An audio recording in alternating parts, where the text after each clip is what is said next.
apa yang sedang diperjuangkan Babe Aldo hari ini, Be? Dengan ini terutama kaitannya dengan background-nya nih. Ini ukuran jelas sebetulnya di atasnya, tapi kita bisa lihat nih MPR ya. Iya. Bukan Majelis Permusyawaratan Rakyat, tapi Majelis Penderitaan Rakyat. Apa ini, Be? Siap.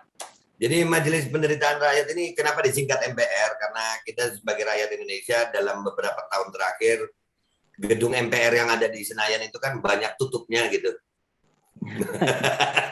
Mandul, Be, mandul. Iya, banyak tutupnya, dan kalaupun rakyat mau datang kadang harus ketemu sama aparat, ya kan? Ya. Ya, jadi kita punya MPR juga, bukan untuk bersaing, bukan, tapi untuk membantu MPR yang di sana, membantu. Iya, niatnya membantu. Jadi kalau sana akan nerima anggaran, bikin anggaran, di sini yang menderita deh sama gue nggak apa-apa. Ya lu yang senang-senangnya, gue yang menderitanya deh nggak apa-apa. Jadi kata-katanya supaya nggak dicap kita ini makar, anti atau apa, nggak membantu MPR gue. Supaya kan kalau mau pengaduan di sana ribet ya. Ya. Jadi ngadunya, ya senangnya di sana nggak apa-apa. Ya, sebelum masuk ke yang lebih dalam, Be, ini pertanyaannya. Ya. MPR di sana itu gajinya gede, Be. Kalau di sini gajinya gede, Be. Wah, lebih besar saya. Oh, lebih besar. Lebih besar saya. Iya, lebih besar saya. Jauh lebih besar saya. Gaji saya di MPR yang ini itu nggak dibayar oleh manusia, tapi dibayar oleh Tuhan yang memiliki semesta. Masya Allah. Iya, jadi jauh. Kalau sana kan hitungannya rupiah. Kalau gua nggak ada hitungannya, nggak ada mata uangnya. Nggak ada mata uangnya. Ini ya mahal saya lah. Masa kita kan bukan, walaupun gue YouTuber receh, gaji gue mahal gitu. gaji gue nggak ada mata uangnya. Ngopi dulu gitu. Oke, pokoknya semua mata uang sama ya. Iya dong. Iya, ini gajinya besar saya.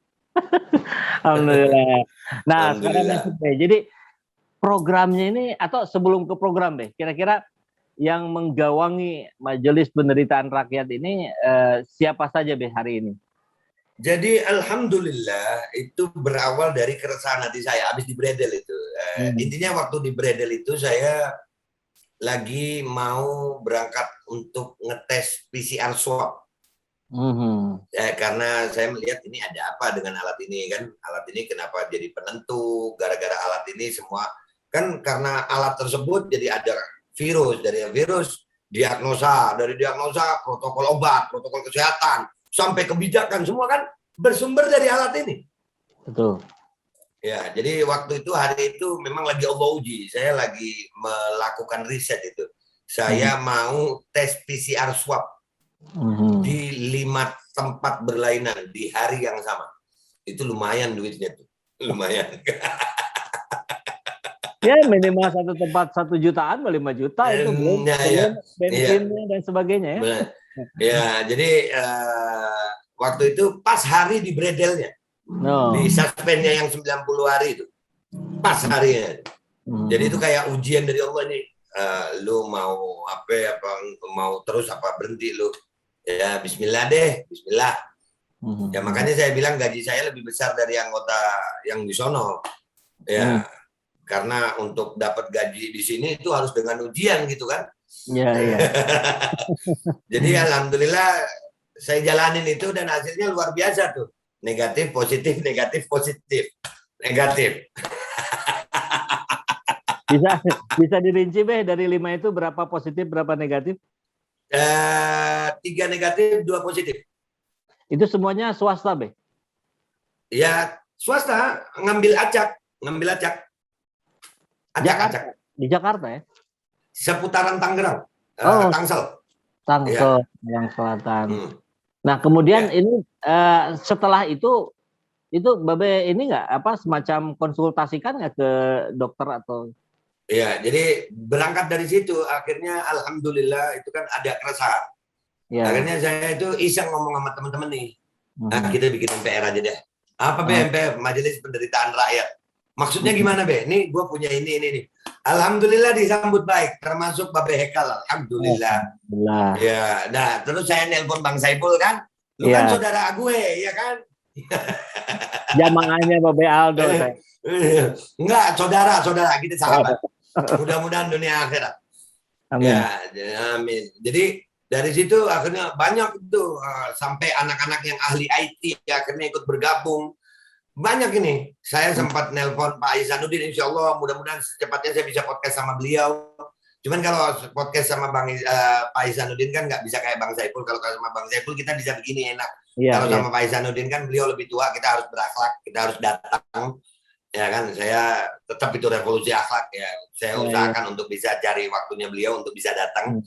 Dan alhamdulillah kemarin juga disambut oleh beberapa LSM dan ada beberapa pengacara. Ya, jadi gerakan kita ini sebenarnya berasal dari keresahan rakyat. Yang selama ini mau bersuara kita itu macam-macam tuduhannya. Ya kan, macam-macam. Ada yang dikatakan mau dituduh makar lah atau apa ya, karena memang gerakannya mungkin nggak sesuai dengan hukum ya kan, mungkin karena emosi terlalu ya kan.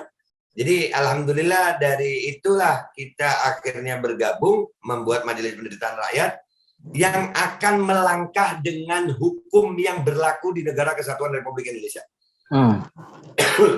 Tapi Beh, ini kan upaya untuk memperjuangkan suara rakyat. Siap. Nah, kita lihat kemarin aja yang dikemas dengan bentuk seni yang cantik, Beh, moral. Itu di beberapa tempat itu dibungkam, ya. Itu sekedar coretan di dinding loh. Iya. Ini nampak sangat serius ini, Beh. Oke. Tentu upaya pembungkaman akan jauh lebih besar. Bismillah, dan itu udah saya rasakan. Tapi mungkin bentuknya begini. Kita sedikit berbeda dengan gerakan-gerakan yang ada. Apa bedanya? Kami tidak anti rezim. Ya, kami nggak ada tuh ceritanya mau menggeser pemerintah, nggak ada. Nggak. Kita tidak dengan cara itu, karena kalau dengan cara itu kita terkesan ini gerakan politis. Akan ada tuduhan kita ditunggangi oleh partai politik. Enggak. Bahkan kalau ada orang-orang partai politik yang mau masuk di MPR, saya bilang lepas baju politik elu. Nah, termasuk yang kemarin yang bikin saya viral, Dr. Luis. Saya lihat beliau itu pilihan jalan beliau. Beliau ada foto dengan salah satu tokoh politik dengan baju politik, Partai pandai. Ya, itu langsung saya bilang, saya berlepas diri. Saya berlepas diri. Nggak mau saya. Saya sama rakyat.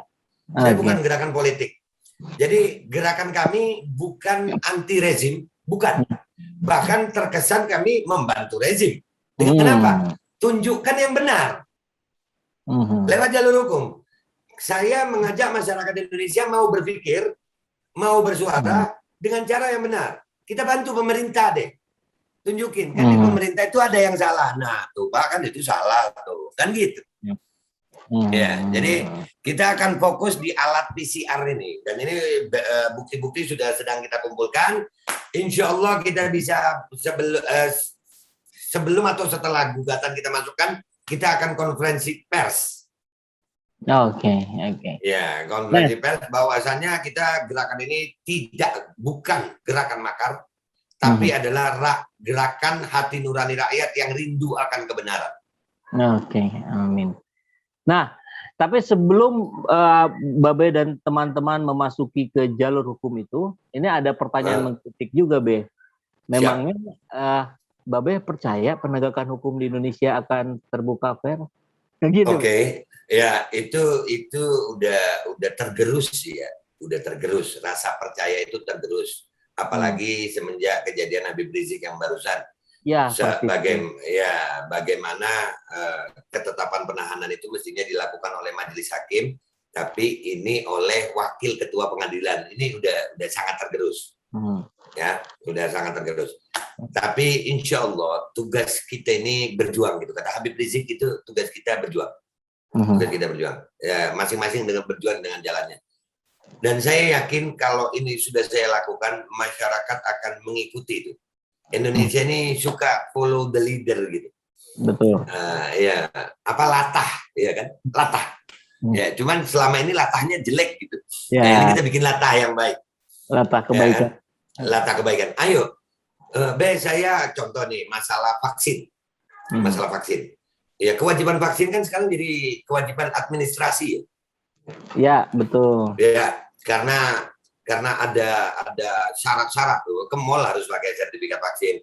Dan ini sesuatu yang menggelitik buat saya. Karena yang saya tahu di Indonesia ini berbeda agama. Itu keimanan loh, itu paling utama di setiap manusia adalah agama yang diyakini. Ya. Ya, agama. Orang bebas memilih agama apa saja. Dan kita harus wajib bertoleransi di Indonesia ini, walaupun kita berbeda agama. Betul ya? Betul. Untuk urusan agama kita bertoleransi, tapi kenapa untuk urusan vaksinasi kita diintimidasi? Di situ tidak ada toleransi, yang ada malah nggak ada intimidasi. Padahal urusan vaksin itu hak asasi manusia. Saya berhak minum kopi, minum teh, minum apapun, bahkan yang haram.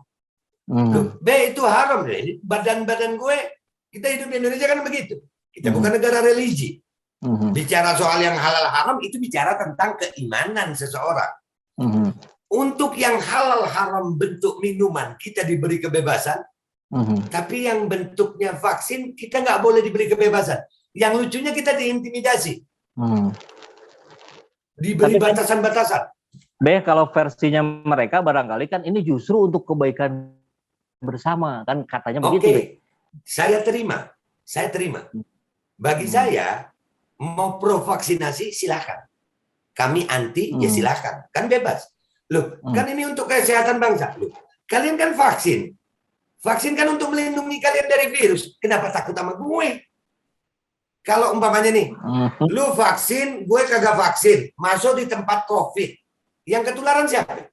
Gue kan. Kenapa lu bingung? Yeah. Berarti lu sendiri nggak yakin ya sama vaksin? Kalau lu sendiri nggak yakin sama vaksin, kenapa maksa gue untuk yakin? Kan begitu. Logika sederhana. Kalau kacamatanya pemerintah, pemerintah kan harus mengayomi rakyatnya nih, sehingga harus menjaga kesehatan rakyat. Nah, kalau sehingga diputuskan vaksin sebagai cara untuk herd immunity. Nah, itu kira-kira gimana, Saya jawab, saya lagi bantu pemerintah, nggak usah boros-boros vaksin sama saya, Pak. Karena saya udah merasa sehat, nggak usah Bapak lindungi. Alhamdulillah saya punya cara sehat dengan cara saya sendiri. Alhamdulillah saya sehat sampai hari ini. Dan kalau bicara soal sakit meriang dari kecil, Pak. Saya bayi dulu sempat sakit, Pak, meriang. Apa, tumbuh gigi meriang juga tuh bayi. Ya kan, mau merangkak meriang juga tuh bayi. Nah, ini kan, jadi masing-masing dengan cara sehat masing-masing gitu. Masa untuk memilih jalan sehat, saya harus diatur juga. Loh, kan saya bantu pemerintah. Vaksin itu kan boros itu ya, uang itu ya. Uang kan, ya udah Bapak coret nama saya deh. Nggak usah saya, nggak apa-apa. Ya kan baik saya berarti nyumbang. Baik dong saya. Iya. Oke. Loh, kalau bicara soal herd immunity, ayo diuji. Masukkan saya sama orang yang sudah vaksin di tempat COVID. Siapa yang lebih sehat?